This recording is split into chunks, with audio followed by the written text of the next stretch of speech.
सारी जो है वो बातचीत कर रहे हैं पाकिस्तान के साथ कि पाकिस्तान उनको क्या सिक्योरिटी दे सकता है, जैसे पाकिस्तान ने सिक्योरिटी दी है सऊदी अरेबिया को, उनको भी दी है। उनके साथ उन्होंने डिफेंस एग्रीमेंट करा था नवंबर 2025 में। तो कहने का मतलब ये है कि ये सारी जो ताकतें हैं वो मिल गई हैं अब, और सब मिल के काम एक साथ कर रही हैं। जैसे मैंने आपको बताया, क्वाड बन गया है, सबकी समझ में धीरे धीरे आ रहा है, हमें पार्टनरशिप में काम करना है। इसीलिए मैं आपसे कह रहा था कि ईरान जो है न्यूक्लियर बॉम्ब नहीं लेगा, क्योंकि वो लेने से ये फिर काम नहीं हो सकता, वो पार्टनरशिप नहीं होगी। फिर ईरान को देखा जाएगा कि ये हमसे बड़ी ताकत बन गया है, ये हेजीमॉन बन गया है। तो ये हो रहा है जी। तो आपने कहा कि पाकिस्तान तो साउथ एशिया में है, उसको भी इस मिडिल ईस्ट से जोड़ दिया गया है, जोड़ रहा है वो, तो भारत क्या कर रहा है फिर? देखिए, भारत जो है, भारत की जो फॉरेन पॉलिसी है, और ये नई बात नहीं है, मैं तो पिछले 3-4 सालों से बोल रहा हूं, हमारी फॉरेन पॉलिसी गलत है। इसलिए गलत है क्योंकि दुनिया बदल चुकी है। जो आज हम ग्राउंड पे देख रहे हैं वेस्ट एशिया में, 3 बड़ी ताकतें हैं। हम मानने को तैयार नहीं है कि चाइना आज एक बड़ी ताकत बन चुका है। हमने अपनी फॉरेन पॉलिसी जोड़ी हुई है एक ऐसे मुल्क के साथ जो बड़ी ताकत है, पर 12,000 किलोमीटर अवे है अमेरिका, जबकि सारा काम तो यहाँ पे हो रहा है। पावर यहाँ है, कनेक्टिविटी यहाँ है, इकोनॉमिक्स यहाँ हो रही है, हम वहां जा रहे हैं। अच्छा, अब बात यह है कि जो इशाक डार है, जो फॉरेन मिनिस्टर है पाकिस्तान के, उन्होंने ये साफ कहा है, वो बहुत इंपॉर्टेंट रोल प्ले कर रहा है पाकिस्तान।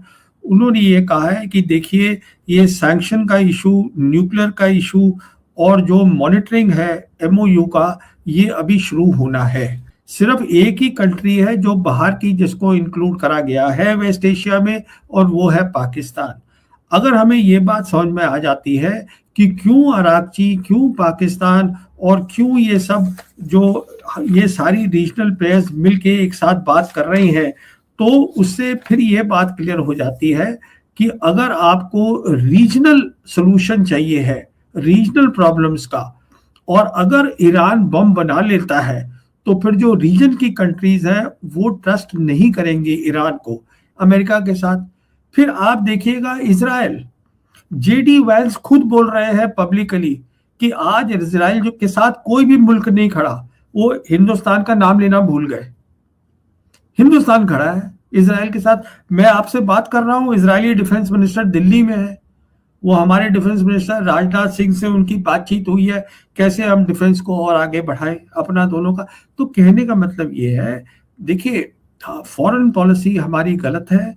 मैं बहुत वक्त से बोल रहा हूं, हम फायदा नहीं उठा रहे हैं बदली हुई दुनिया का, तो हम लोग पीछे रह जाएंगे, और हमारे जो गरीब लोग हैं वो उसका फायदा नहीं उठा पाएंगे। तो ये है जी। अब मैं एक दूसरे बड़े सवाल पर आ रहा हूँ कि ये जो डेवलपमेंट हुआ है पिछले 1-1.5 महीने में, उसके बाद ऐसा लग रहा है कि सुपर पावर जो अमेरिका है, उसको इतना ह्यूमिलिएशन झेलना पड़ रहा है, जो मेरे ख्याल से वियतनाम वार के बाद पहली बार है, या आप ग्रेट डिप्रेशन वाला वो जो सब पीरियड है उसके बाद। क्या आपको लग रहा है कि ये स्वेज कैनाल मूवमेंट जैसी स्थिति है अमेरिका के लिए, सुपर पावर के लिए? देखिए, ये दोनों अलग अलग एग्जाम्पल्स हैं। अब जब लोग बात करते हैं कि अमेरिका वियतनाम में हारा था, अमेरिका अफगानिस्तान में हारा था, हमें ये ध्यान में रखना है उस समय जो दुनिया थी, या तो कोल्ड वॉर थी और या यूनिपोलर वर्ल्ड थी।